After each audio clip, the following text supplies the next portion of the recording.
Welcome to Retirement Decoded with your host, Scott Tucker, where we break down the complexities of retirement planning to give you clear, actionable advice.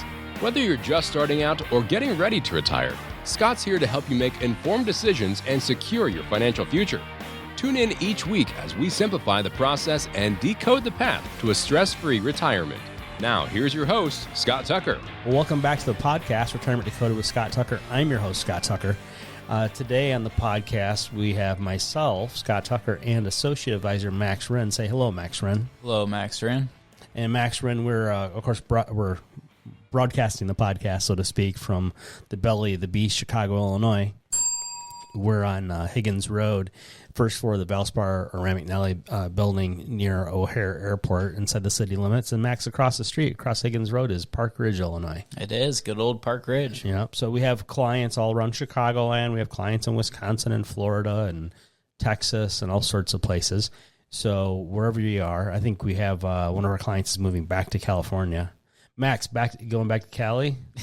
I love it. Love that song. Max, do you want to have IRAs that are not taxed by the state of Texas and then move back to Cali and then have them tax your IRA distributions and or Roth conversions? I mean, it sounds fun. More taxes, always better, right? More taxes. Beautiful place, and they penalize you for it with the taxes. So our question today for the podcast comes to us from Frank. Frank says, Max, we have a second home with 12 years remaining on the mortgage, which is set to adjust next year from 3.75% to 8%. What do you think, Max? It's scary. I'm trying to buy some real estate. And, when you have rates like that, it's pretty tough. Hey, Max, you want to start out at 3.75 and then go to 8%? It doesn't sound too bad, right? Let's see if you can hang on. That's like one of those, speaking of Texas, one time I tried one of those mechanical bulls. Oh, yeah? The guy said it on the lowest possible speed, and I could barely take it. Darn near knocked myself out. Better than me. I would not be able to hang on. It's weird. You got to have your hand kind of, it's a family program. You have to have your hand kind of in your crotch where you hang out. There's a strap on the bull, the mechanical bull, and you got to put one hand there, the other hand up in the air, and the thing bucks around and stuff. And if they do it at full speed, you got to put it on that hockey helmet. Yeah. Like on those you're going to go flying. Like on that PBR bull riding show they have on TV, you got to put on a hockey helmet to knock yourself out. Hey, I mean, better be safe than sorry, right? Yeah. So, Frank, you don't want to knock yourself out with an adjustable rate mortgage. So you have... Oh, geez, I even missed this part, Max. We're talking about a second home. Yeah, even worse. Max, how many homes does one need? I mean, just one, but, a lot of the retirees we talk to, they want the two. So. Even people still working, people that don't even have time to use the second home want to buy the second home. People who don't even have the money we sit down with, and they're blowing up their whole retirement just to purchase a second home. It's crazy. We recently had a couple talk to us about the idea. There's If you're from Chicagoland, you know about Door County. If you're in Wisconsin, you know about Door County. If you're a Green Bay Packer fan, you know about Door County, I suppose. Door County is that little peninsula or big peninsula that sticks out from Green Bay to points north and northeast. And Door County is beautiful. Although, Max, we want to explain what a fib is on the program because it's a family program. But that's where all the fibs go, Max. They go to Door County. So it's very full of people from Illinois. They can stay over there. So, well, so Door County is beautiful, but on the weekends it gets jammed up with tourists from Chicagoland, and it's like you got to fight over hotel rooms and fight over restaurants, and it's just it's like being in Chicago but prettier. Well, it doesn't sound too bad then. Yeah. So Frank says we have a second home. I got to put emphasis on that because you don't need a second home. You may want a second home. Now, I'm not a big Dave Ramsey absolutist. I do kind of find him entertaining, and sometimes some of his wisdom is useful. Some things he's wrong on. His get out of debt stuff and avoid debt stuff is perfect. So we have a second home with 12 years remaining on the mortgage. So, Max, if you have a second home and you have a mortgage on it, can you afford that house? Dave Ramsey would say, if you can't pay cash, you can't afford it. You would. Yeah. Good old Dave. You know what Natalie and I do? Natalie and I live in Mount Prospect, Illinois, northwest suburbs of Chicago. And what we do, if we go somewhere, we just get an Airbnb. I don't have to own the town, Yeah. Like you can go, we had a client years ago that they were in love with their Disney stock because they like Disney. Yep. Like, you guys can just go to Disney. Or you can go to Woodfield Mall in Schaumburg, Illinois. I don't know if they still have a Disney store there. You can buy a Mickey Mouse T-shirt. Yeah. You don't have to own the company that makes the Mickey Mouse T-shirt or that has the roller coasters. Oh, people just love getting attached to stuff, don't they? Yeah. I think about things, the older I get, I'm in my early 50s, and so I think about things differently. Do I own that material thing? Does that material thing own me? Yeah, that's a good way of putting it. I got into classic cars for a bit. At one point, I owned... it was just no reason to. I just, in addition to, I think at the time I had a BMW X5, a drive, daily driver type thing. Yep. But then I got into, I bought a 66 Pontiac GTO. Okay, there we go. And I also bought a 66 Lincoln Continental suicide doors, triple black with a convertible drop top with deal. the suicide doors. Yeah, like that show Entourage. That car is it was just like that. But then at the time I lived in the city. I lived in Chicago in Roscoe Village. And so I had to then rent garages for all these cars because I didn't have enough garage space. Not want to keep that on the street. No, so I had to rent a garage space for a 66 Pontiac GTO, and you have to keep these cars on battery tenders too, And then I had to rent a garage space for 66 Lincoln Continental triple black, convertible suicide doors. And then the problem is the gas. You got to stabilize the gas, but the gas is still gonna, because still use the gas because you just can't leave that stabilized gas there forever. The tires are going to want to dry rot or get flat spots. The wipers are going to want to dry rot. The battery wants to go bad. You have to have battery tenders on these cars. Then you have to still go start them like once a month. And then you have to have the garage has to be heated because it gets too cold in Chicago in the winter. So you got to have, ideally at least keep that garage at 40 degrees or better. I'd rather have it 70 degrees probably, but you got to do all this stuff. And then I say, wait, do I own these cars? And I didn't have loans on them or anything. I paid cash for them, even put some money into especially in the GTO, put a chunk of money in there, kind of restoring some things. But do I own those cars or do they own me, Max? I mean, it sounds like almost a full-time job trying to take care of those. So, yeah. And then the GTO, you'd keep it on a battery tender, and I had a really super-duper battery in it. And you go, okay, here goes. And you would go to start it, and I think you had to choke it, too. It was a long time ago. Like, choke it and then start it. And it had enough power from the battery to turn the motor over and start. But if it did not start on the first try, then you had to put it back on the battery tender and come back in an hour and try it again. Who's got time for that? Oh, apparently I did. So Frank has a second home. So what Natalie and I do when we travel somewhere, we have a trip coming up to Nashville. And I say, you know what? I just want to, we're going to be kind of in the neighborhood anyway. And I want to go downtown Broadway where they have those country songwriter guys in all the bars. Yeah, it's a fun area. Area. On Broadway. And so right around there, you can stay at the Omni. I feel like Oprah Winfrey, the guest of the Winfrey show is to stay at the Omni. There's an Omni in Chicago where Oprah used to put all her guests, and I think she got a advertising deal going for that. But there's an Omni in Nashville that's right by Broadway where you can just walk around the corner and go see the country music acts. And there's got to be like 30 different little bars and restaurant bars and stuff, and you can just wander in, wander out. And I don't think most of them charge a cover, last I remember. And you walk in one, and there's a guy who's written famous country songs, but he doesn't have a contract, and he's just playing like acoustic guitar, and he'll play stuff you never even heard of. You're like, man, that's a good song. The first time you hear it.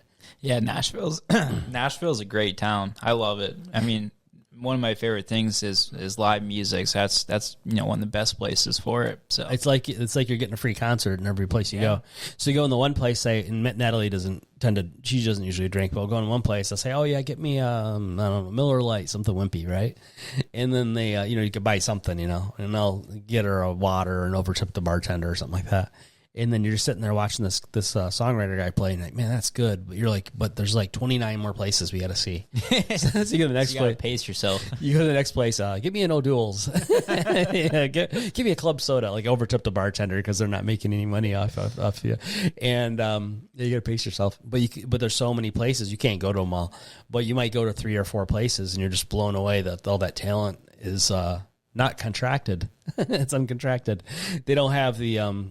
Remember when Luke Bryan came out, we'll get back to retirement planning here in a minute. When Luke Bryan came out there making fun of him that he had his teeth whitened and he had the skinny jeans and he had they probably had a dietitian and a trainer and all this stuff and everything's perfectly packaged, like they do. And then you go to a bar and there's a guy that looks like, you know, he might break the bar stool, but he's got the best voice and the best songs and everything going like that. Yeah, So, when I was in college, I actually had my college roommate at the time actually dropped out of college and moved to Nashville and started playing at bars and just, you know, couch surfing and doing all that stuff. wow. That's both fun and terrifying.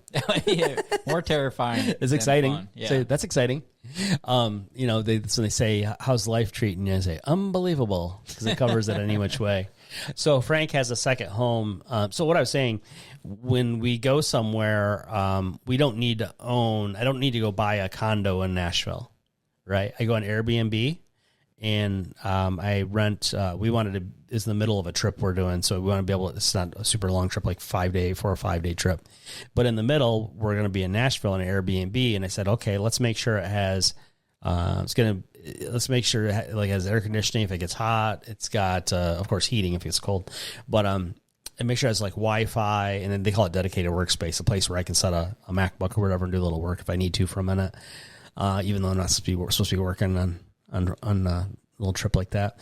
And then let's make sure it has a washer and dryer. And then so it's the middle of the trip, because I'm big with her, like, hey, we have to get on a plane to go here and there, go to a couple different towns. And it's like, you know what, put everything in a carry-on, take 2 to 3 days clothes, take 3 days clothes. You can wear 1 day's clothes, pack 3 more, like, right? And you can get that all in a carry-on. None of these check bag deals. That's how your bag goes to... I once went to Tucson. My bag went to Tulsa. It's back when they used to handwrite the tickets. During summer, I did a summer internship in Hong Kong, and when I was flying there, I had most of my luggage checked, and they lost my bag. So I was in Hong Kong for a whole summer with no luggage at all. And all the sizes in Hong Kong are weird. Yeah, so I'm a medium here in the United States, but in Asia, I was wearing a triple extra large. I'm not a big guy. I'm 5'10", 165 pounds. So triple extra large, yeah. And then in Hong Kong, they all look up to you because you're the tallest person. Yeah, it's funny. You get a lot of people that stare at you too everywhere you go. So you kind of feel like a celebrity. When I was a younger man, I went to Hong Kong. A friend of mine's part Chinese and part Filipino. And he talked to me. I'm like, okay. And this is back when China just took it over. It's like 2000 or so. It's a long time ago. I was 27. And he knew people like through his family and stuff that were in Hong Kong and stuff like that. But we stayed at a hotel and saw the sights. And at the time, I would say, so that was when I was 27. I'm now in my early 50s. So at the time, I was close to 5'5". We'll say I was close to 5'5". Now I'm a little shorter. 5'5"? You go to the doctor and they're like, do you know you're shrinking? I guess so. It's not osteoporosis or anything. It's just like, it's probably all the discs on my back. So we go to Hong Kong and I'm like 55. And at the time I was Mr. Workout fanatic, and I could, all my parts still worked. They didn't wear out all my joints yet. And so I was all, and you're younger too then, 27. So I was all lean and muscular, and I was 5'5", and everybody came up to my chin. It was so weird. We get on I think they had a train or something in Hong Kong. Yep. A little train, right? Yep. So you get on the train and everybody's about as tall as my chin. A couple of people might be up to my nose, and everybody's looking up at me like they're trying to figure out if I'm like Arnold Schwarzenegger or something. They're tiny over there. Yeah. And then every time we went to get something to eat, I was like, can we get any meat? Because they didn't have a lot of meat in their diet. So Yeah. you get a bowl of noodles and it'd have one piece of beef in it. You got to be careful with their food over there. Sometimes I would order a dish and I thought it'd be pasta, and then you're getting like raw eggs in it, and it's cold and slimy, and oh my gosh. Max, I hope the podcast listener's not eating something right now. So Frank has a second home with 12 years remaining on the mortgage. So Frank, an idea would be might be better to use Airbnb. I know you're already in it, but maybe this advice benefits somebody else. And also the idea, second home, you probably shouldn't buy it if you can't pay cash for it. Even if you can pay cash for it, Max, we have opportunity cost. What else could that cash be doing? Exactly, especially with how our markets have been. I mean, you're going to get a great rate of return, hopefully. Potentially, our folks in compliance are listening. Max, potentially. You could also lose your shirt. Very true. Which that's another thing, Frank, is you near retirement. So Frank has a second home with 12 years remaining on the mortgage. And we mentioned Door County earlier. We just had a couple ask us about, is it a good idea? Her mom just passed away. Is it a good idea for us to cash out $120,000 of our Roth? The wife is 59 and a half. cash out 120 grand of our Roth to buy the siblings out of the house in Door County, and then the rest of it they had in cash. So you're only two people. You live in Chicagoland, and now you're buying a second house in Door County. And then the deal is to the siblings. The 6 siblings are buying out. Of course, they're going to come visit for free. That was the thing. That was the sticking point to me too. I would charge them $500 a weekend for parking and tell them the housing's free. There you I'll go. even give you some snacks. So we have a second home with 12 years remaining on the mortgage, was set to adjust next year from 3.75 to 8%. My spouse will turn 55 next year and plans to retire. Max, should your spouse retire at 55? I mean, if you're buying adjustable loans and things like that, maybe not. You got an adjustable rate mortgage on a second house, and now your spouse is trying to retire at 55. Now, a lot of folks, Max, that we work with, we've got folks that have $5 million saved for retirement. Some people have more than that. And retiring at 55 for some people, yes. For people who have mortgages, it may not. So Frank says, my spouse will turn 55 next year and plans to retire, prompting us to consider whether to pay off the mortgage. And it says here, we're applying the 55 rule. What Frank means, there's a thing called a 72T in the tax code. And you're nodding your head, Max, you know all about this. So, Frank, if your spouse fully retires, no part-time job at Hobby Lobby or anything, okay? If your spouse fully retires, they can access the employer plan at age 55 without the penalty for accessing it before 59 and a half. I'll tell you, a lot of people screw that up and end up paying the penalty. So, Max, just because you can do it doesn't mean you should do it. No, I mean, I think this is pretty common to a lot of stuff we talk about when we sit down with folks. They're not thinking about the complete picture when it comes to this kind of stuff. So, Max, because the rule of 55, they call it, or we call it the 72T in the tax code, you can fully retire and then access your employer plan without incurring the penalty for accessing it under 59 and a half. But so many people mess that up and they end up paying the penalty, and it gets 10% of the money withdrawn, plus your federal tax rate if it's tax deferred. And in some states, folks pay state income tax on their IRA, their employer plan distributions if it's traditional.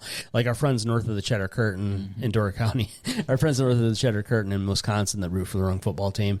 Up there in Wisconsin, their tax deferred retirement accounts are taxed up to 7.65%.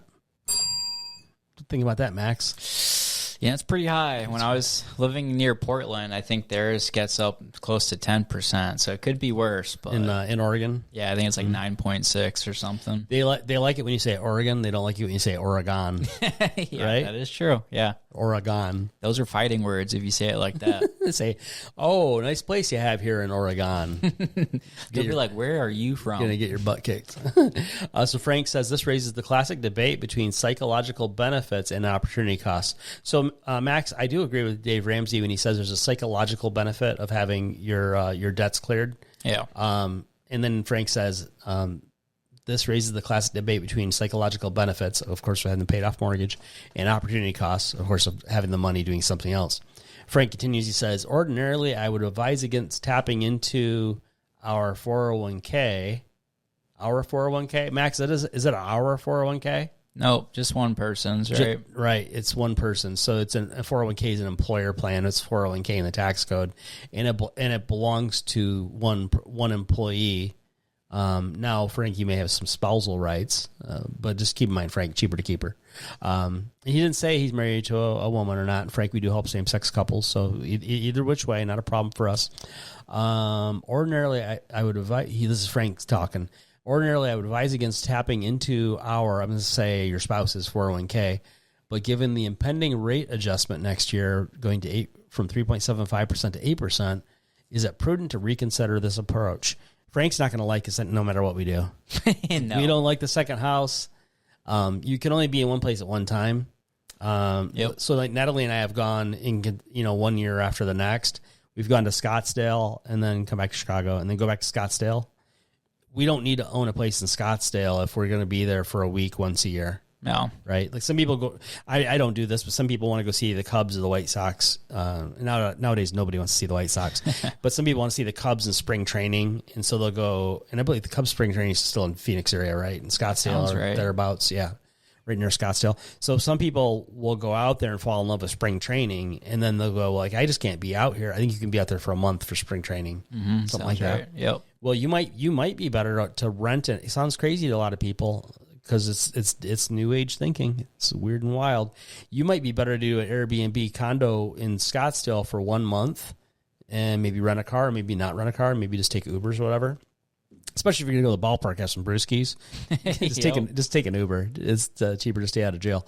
And so you might go do the condo and the Uber thing for a month, and then go home. And when you come home, you don't have to worry about that property in Scottsdale because you just rented it. You didn't own it. Right. I think a lot of people are just viewing this stuff as an investment property and stuff like that. It almost never is. You got property taxes, upkeep. You got to need maybe a property management company. Yeah, I mean, you can run the rentals off Airbnb if you want to have a part-time job or a full-time job. If you want to have a full-time job when you're supposed to be retired, go ahead and buy a condo in Scottsdale, and then so you can spend 1 month a year there. it is a lot of work. I sat down with a lady last year, and she had maybe, I don't know, 7 or 8 rentals. And one day she just decided that she was going to stop doing long-term rentals and move to Airbnbs. And Oh my she had goodness! done no research before that. And she was wanting to retire, relax, travel, and stuff like that. And I was talking with her. Hey, I mean, this is going to be a full-time job managing 8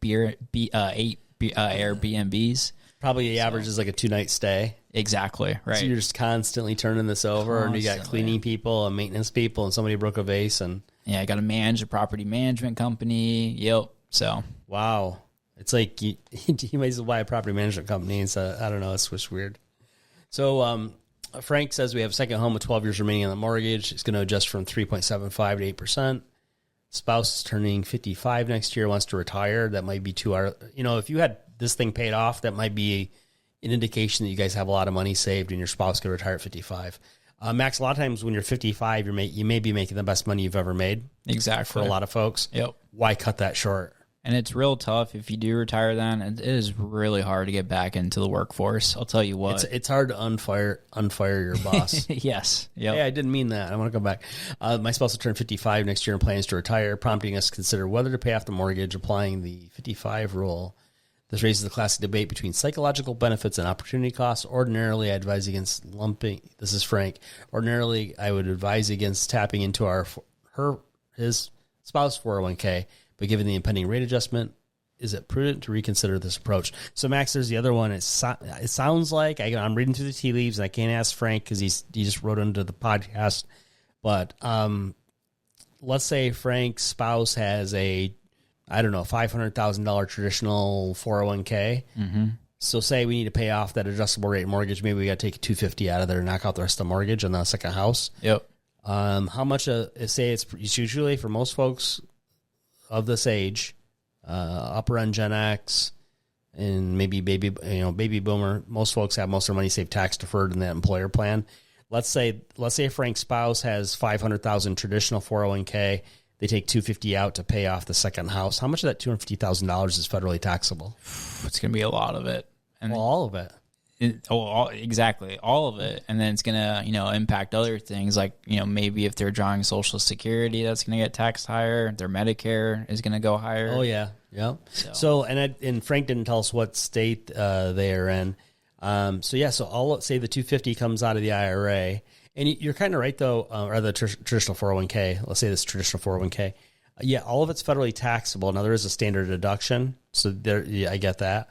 And then you're going to cause, I don't know how old Frank is. The spouse is 54 right now. They're going to do it. I don't know what they're going to do this year, next year. But I don't know. Frank might be older. Yeah, it could cause Frank's Social Security to be taxed, 85% of it taxed by the IRS. If they're both 55, they might be young enough that they're not going to fall into IRMA, high income penalties for Medicare.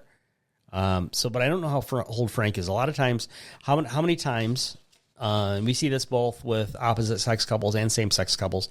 How many times are we meeting with folks who they have like a 20-year age difference? I mean, it doesn't happen all the time, but it's not something that's weird, I'd say. Yeah, it's not weird. It's like Frank could be 75 and his spouse could be 55, and that would go for opposite sex or same sex. We have couples like that all the time. Yeah. Not left and right, but once a month. Yeah, I sat down one or two this week actually, like that. We had my Uncle Mike. We have a radio show in Chicago on AM 560 WIND on Sundays, and we had my Uncle Mike on the show recently, and he was telling everybody how proud he was that his wife is 17 years younger. I mean, good for him, give that guy a pat on the back. Yeah, he's in his 70s, and my aunt's in her 50s. So it's interesting, huh, Max? And it's, or she might be going on 60. He's 76. She's probably 59 now, yeah. So he's 76 and she's 59. Kind of different stages in life right there, So it's weird because he's it's kind of cool to see how much he does at 76. Like he's retired like 6 times, and now he's self-employed, and he works because he likes it, and he's still like a young man. It's just really strange. He's like, and he keeps bragging about, most people my age are, sitting on the couch and diabetes and all that. I'm like, okay. I've heard the story. Every time I talk to him, I go, okay, I got you. Yeah, I'd say half my clients either, they retire and then they're just watching TV all day, or the other half, they're, doing charity or part-time. You can't find them because they're pickleballing. Exactly. They're like everywhere but home and stuff, yeah. So, Frank, paying off that mortgage using let's say a traditional 401k, don't care for it. Frank's not going to like this answer. This is a little bit Dave Ramsey-ish. How about you sell the second house? Yeah, that would be good. That might be the best answer. It's kind of right there in my face, and I didn't think of it till just now. An answer I like even more is don't buy mortgages that have adjustable, rates Don't take out adjustable rate mortgages. I mean, when they start really low. They do. They do. That's how they get you.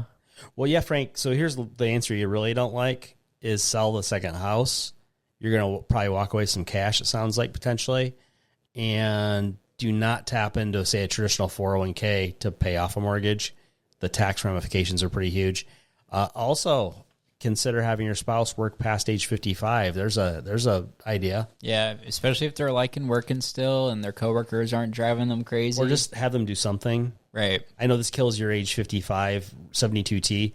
But for a lot of folks, it doesn't sound like Frank and his spouse have it all figured out with money. It sounds like they might be partway there. Yeah. But retiring at 55 when you don't quite have the means and you're going to squeak it through, that I don't like that. And I don't like mortgages, especially on second houses, especially going into retirement. And I don't like cashing out a retirement account to pay off a mortgage. It just doesn't make sense to me. No sense. Frank doesn't like any of this. Oh, sometimes you gotta, not be your best friend. We gotta look out for you. So, if you'd like to get our phone calendar 15 minutes for free in the coming week with one of our financial planners, get your questions answered and your answers questioned, just go to tuckerretirement.com. At tuckerretirement.com, you can see our phone calendar. Click and pick a time, and you can schedule yourself right there. We'll spend 15 minutes for free with you over the telephone the coming week. And we'll probably irritate you like we did with Frank. Of course. But not judgmentally, just we don't want to see you stub your toe. That's the whole point. So thanks for listening to Retirement Dakota with Scott Tucker, and we'll see you on the next episode of the podcast. Scott Tucker Solutions, Inc. has a strategic partnership with tax professionals and attorneys who can provide tax and or legal advice. Neither the firm nor its agents or representatives may give tax or legal advice. Individuals should consult with a qualified professional for guidance before making any purchasing decisions. A Roth conversion is a taxable event and may have several tax-related consequences. Be sure to consult with a qualified tax advisor before making any decisions regarding your IRA. The views and opinions herein are those of Scott Tucker Solutions, Inc. and do not necessarily reflect the views and opinions of AE Wealth Management, LLC. Investment advisory services made available through AE Wealth Management, LLC. AEWM and Scott Tucker Solutions, Inc. are not affiliated companies. Insurance products are offered through the insurance business Scott Tucker Solutions, Inc.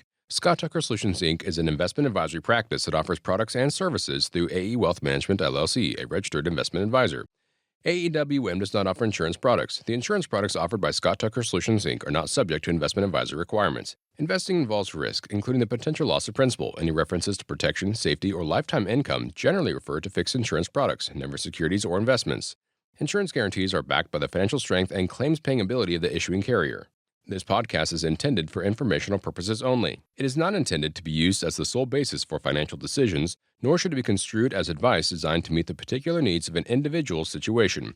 Scott Tucker Solutions, Inc. is not permitted to offer, and no statement made during this podcast shall constitute tax or legal advice. Our firm is not affiliated with or endorsed by the U.S. government or any governmental agency. The information and opinions contained herein provided by third parties have been obtained from sources believed to be reliable, but accuracy and completeness cannot be guaranteed by Scott Tucker Solutions, Inc.